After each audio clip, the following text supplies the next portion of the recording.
La toute première fois que la femme d'Arthur part à l'étranger, elle tombe sur un truc vraiment étrange. Tous les toilettes sur place sont interdites aux Atlantes. Évidemment, elle trouve ça absurde alors, malgré les mises en garde de son mari, elle traverse la pièce et entre dans les toilettes interdites. Pas de chance, une autre responsable de la surface la voit pile à ce moment-là. En représailles, celle-ci prétexte un mauvais temps et annule purement et simplement leur vol. Pendant qu'Arthur tente de tout reprogrammer, sa femme aperçoit discrètement des passagers autorisés, embarqués comme si de rien n'était. Réalisant qu'ils se sont fait avoir, Arthur exige un changement de vol. Mais au lieu d'une solution, la responsable menace d'appeler les autorités.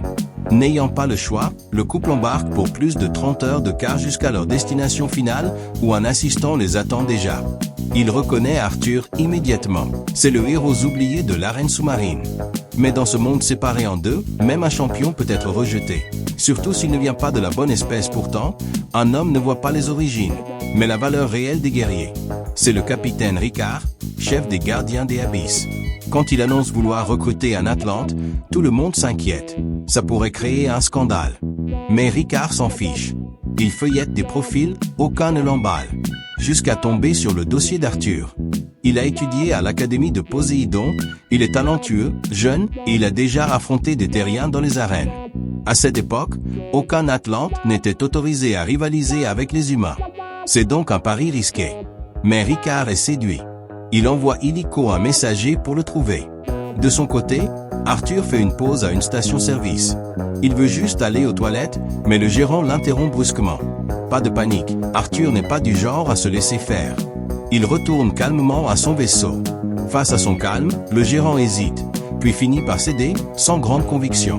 Mais en ressortant, Arthur tombe sur un homme qui l'attend. Il veut le recruter immédiatement. Et surprise, c'est Ricard qui lui propose un contrat, à une condition, qu'il maîtrise sa colère.